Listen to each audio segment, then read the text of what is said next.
Non, je préfère Et dans de l'autre l'angle? côté. Pas du tout.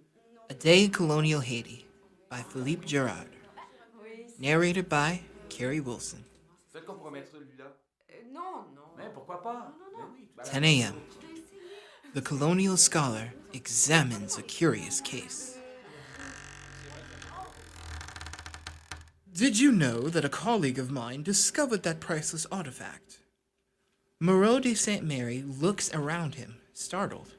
He was absent-mindedly playing with the oddly shaped stone, which he picked up from a pile of others on a shelf. He was not expecting Father Delay to sneak up on him like that. Father Nicholson dug up this stone on the plantation of the Dominican brothers. Surely one of the most grotesque samples from the lot. The priest takes the greenish stone from Moreau's hands and inspects it from up close. Some slaves think that those objects were created by lightning strikes. Thunderstones, they call them. They even keep them in their huts under the belief that lightning will never strike the same place twice. The poor souls. But these are clearly pagan fetishes from some ancient people of the island. Moreau is annoyed by the priest's didactic tone. Of course he knows that Haiti was once home to pre-Columbian people whose remnants pop up everywhere. Moreau is quite the scholar himself. In addition to his expertise in law, he dabbles in history and anthropology. His personal archives contain hundreds of folders on every imaginable topics, from Anacawana to Zemi. In comes Dr. Otto, the Cape's chief physician and Moreau's brother-in-law. Another know-it-all if there ever was one, Moreau thinks. He too has done some digging, in case Moreau wants to know. In one cave up in the hills above the Cape, the doctor found some unusual artifacts. Life-size fallacies, very realistic, and made of hard stone. Otto thinks the idols must have been part of some ancient cult of the male organ. Hand-carved penises. What do you know? This island will never cease to astonish me. A bit of intellectual one-upsmanship is to be expected given the setting. Moreau is visiting the Learned Society of the Cape. The building once hosted the city's theater and a literary salon. The society's main draw is its cabinet of curiosities.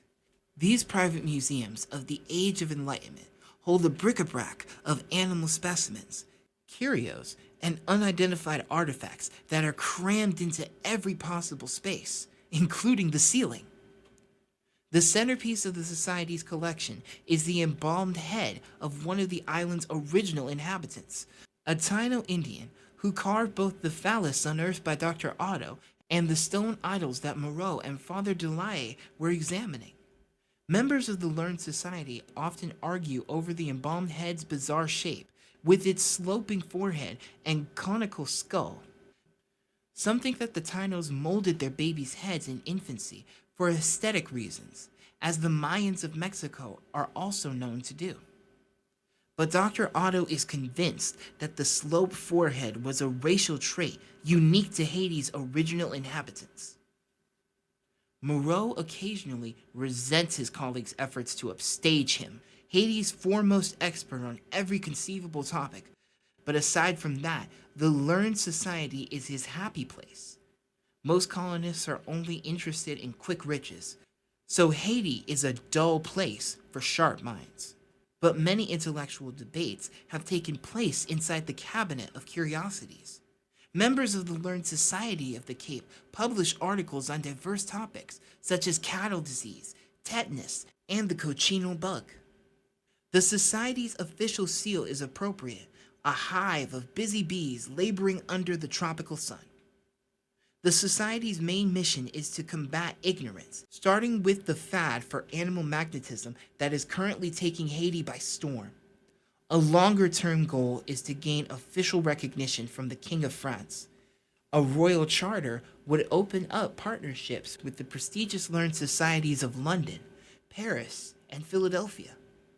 The Society's formal name, the Cercle de Philadelphie, is a not-so-subtle nod to Benjamin Franklin's hometown. Enough daydreaming. Moreau calls the meeting to order. Dr. Otto has the floor. Our aim is to gather all that pertains to physics, astronomy, navigation, agriculture, manufacture, and medicine. We should also research natural history, which uncovers the links that exist between all beings and shows that man stands above all others because of his intelligence. Moreau nods approvingly. The doctor points to the shelves of curiosities cluttering the room. It is not enough to amass some remnants of nature to create dead collections that reflect some ignorant curiosity. Famous men like Pliny and Buffon have taught us that we must study living nature to understand the laws by which it reproduces itself. Which brings him to today's guest lecturer, Dr. Louis Villeroy. He normally serves as chief dentist in the French islands of the Lesser Antilles. He is currently visiting the Cape and has brought something that will surely pique the interest of all science lovers in the colony. He has been coy about the precise nature of the item, which is still hidden inside a mysterious box. No one has been allowed to peek inside. Yet. It is now time for the big reveal. The dentist carefully removes the box's lid, lifts a blanket, and uncovers 2 babies, a black girl and a brown boy. A murmur. The members of the Learned Society of the Cape are not impressed. What kind of joke is this? Colored babies are not exactly a rarity in Haiti. The dentist ignores the groaning and points to the girl. Her name is Adelaide. She is 21 months old. I bought her for a hefty sum alongside her mother, a black Igbo from the island of St. Lucia. He unwraps the piece of cloth swaddling the baby and begins the examination.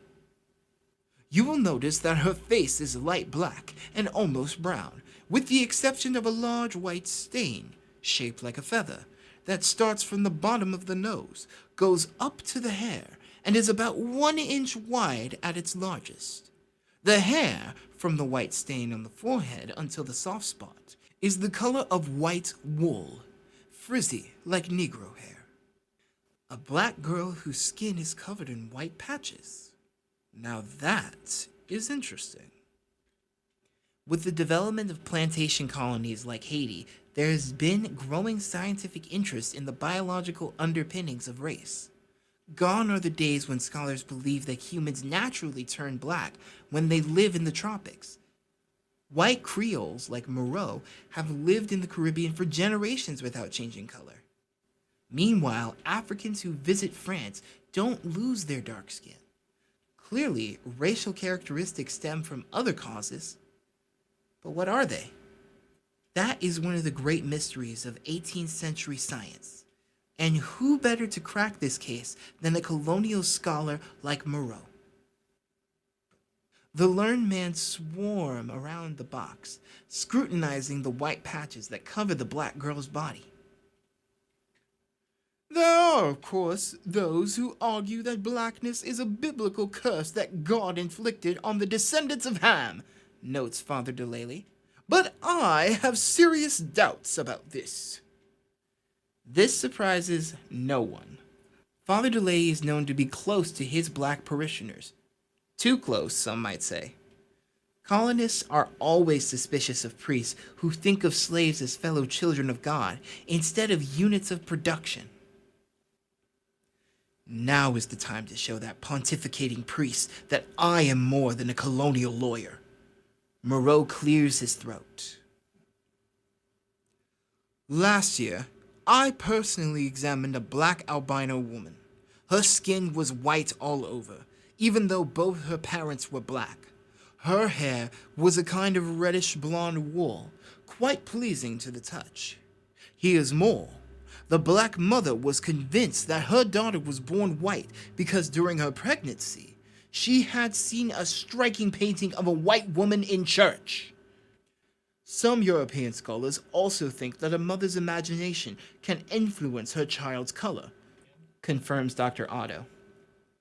He has read about the case of a black woman from Catarina who loved her piebald dog so much that she herself gave birth to a piebald child. Even stranger, In Germany, a woman gave birth to a mixed-race child after merely seeing a black man. The men chuckle. European scholars can be quite innocent about the matters of race. Their Caribbean colleagues know better. They know from personal experience that a mulâtresse is the daughter of a black mother and a white father, and that the girl will give birth to an even lighter-skinned coteron if she has sex with a white man. In his spare time, Moreau has drawn an elaborate chart showing the 128 potential combinations of black and white blood that can result from 7 generations of interracial sex. Beauvoir asks for the floor. Moreau doesn't know him well because he just arrived from France via Nigeria. He is a professional naturalist who fancies himself an expert on racial matters. He has concluded from years of fieldwork in Africa that blacks are not just differently colored humans, but a distinct species altogether, as different from whites as orangutans are from humans. Mixed-race children, in his view, should not even exist. They are a third hybrid species that one may call unnatural, because it only arose when whites intermingled with Negroes. Moreau purses his lips in disapproval. He has examined mixed-race boys and girls from up close on multiple occasions, and they are definitely human. Anyway, the skin color of mixed-race children is a uniform shade of brown, lighter or darker depending on the parents, whereas the skin of the little girl in the box is a patchwork of black and white. Hers is an entirely different case. She is bicolor, not biracial. The dentist asks his audience to redirect their attention to the other baby in the box, a boy. His coffee-colored skin points to a white father whose identity the dentist gallantly keeps secret. And yet, just like the little girl next to him, the mixed-race boy has a patch of discolored white skin on his forehead. As the dentist undresses the boy, he points to other white patches on his stomach, ankles, and penis. The learned men pat and prod the naked boy. This case is getting curiouser and curiouser. This calls for a full investigation by the gentlemen scholars of the Learned Society of the Cape. Or maybe later. Moreau just looked at his pocket watch. Gentlemen, it is getting close to lunchtime, and I have slaved all night long. Let us adjourn for now. We will resume our important scientific work on a full stomach. Hear, hear! Dr. Louvellois carefully places the box containing the 2 babies in a corner of the room, below the embalmed head of the Taino Indian, and leaves the cabinet of curiosities in the company of Moreau, who congratulates his colleague for bringing such an interesting case to his attention. A note from the historian. The lawyer Moreau and his colleagues at the Cercle de Philadelphie love to talk and publish, so there is plenty of information about them and their research in the archives. The 2 babies, Adélaïde and Jean-Pierre, who presumably suffered from vitiligo, were paraded by the visiting dentist around Haiti as part of a freak show in 1784. The Learned Society of the Cape eventually received official recognition by the King of France and even recruited their personal hero, Benjamin Franklin, as a member. Conversations on the roots and nature of racial inequality continued to agitate the colony. In 1789, the lawyer Moreau and Dr. Artaud were expelled from the Learned Society of the Cape for appearing too sympathetic toward Africans. Moreau eventually had to leave the colony altogether with his white wife and his mixed-race illegitimate daughter. After the 1791 slave revolt, Father de la Haye developed very close bonds with rebel leaders like Toussaint Louverture, who is mentioned in another chapter. The naturalist Beauvoir, whose more extreme racial views became the norm in the 19th century, survived the revolution and migrated to the US before returning to France. This book is available on Amazon as an audiobook, an ebook, a paperback, and a hardback.